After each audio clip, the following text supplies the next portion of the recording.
Eesti poed on toitu täis, kahjuks ka poodide tagused prügikastid. Siin Riigikogus pole isegi toidu lõhna praegu tunda, aga ometigi jõudis toidu ja toidu ülejäägi teema täna siia Riigikogu aruteludesse. Eesti toidukauplused hävitavad igal aastal umbes 22 000 tonni tarbimiskõlblikke toiduaineid enam kui 20 miljoni euro väärtuses.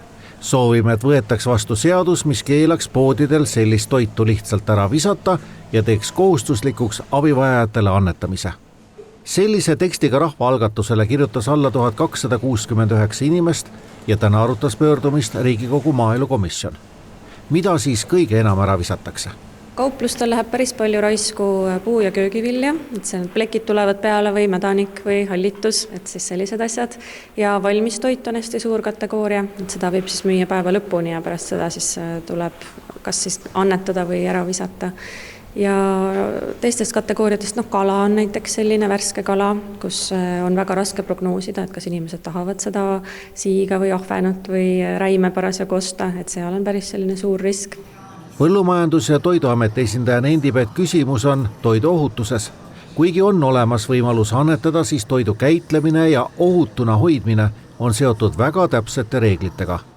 Parim enne märkega toiduainete annetamisega enamasti probleeme pole, sest neid tohib süüa ka hiljem, kuid annetuse probleemid on seotud enamasti kõlblik kuni märgitud toiduga.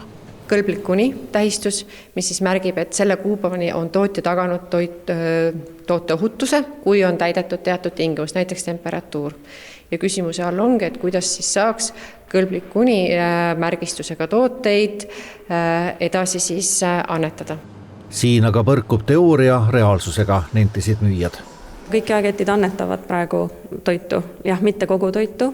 Osades kohtades on küsimus poe suuruses ja selles, et see kogus, mis üle jääb, varieerub väga palju päevade lõikes ja ei ole mõtet väga väiksele toidukogusele järgi sõita autoga. Osaliselt on probleem tööjõu ebapiisavuses, et õhtustel tundidel osades poodides ei ole lihtsalt seda töötajat panna selle töö peale ja on väga raske ka leida kaubanduses töötajaid, nagu võib-olla avalikkus on kuulnud. Siis võib olla küsimus selles, et ei ole kellelegi anda.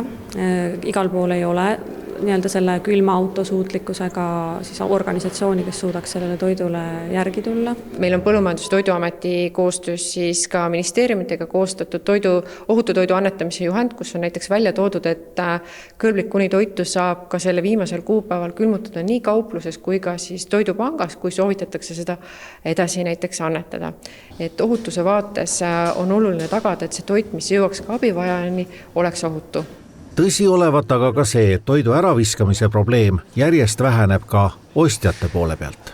Praeguses majandusolukorras ma ütleksin, et need allahinnatud kleebised õhtu lõpus peagi rikneva toiduga, et need lähevad nagu soojad saiad ikkagi. Et see on selgelt aja jooksul muutunud, et see on olnud üks väga tõhus viis toidu raiskamist vähendada.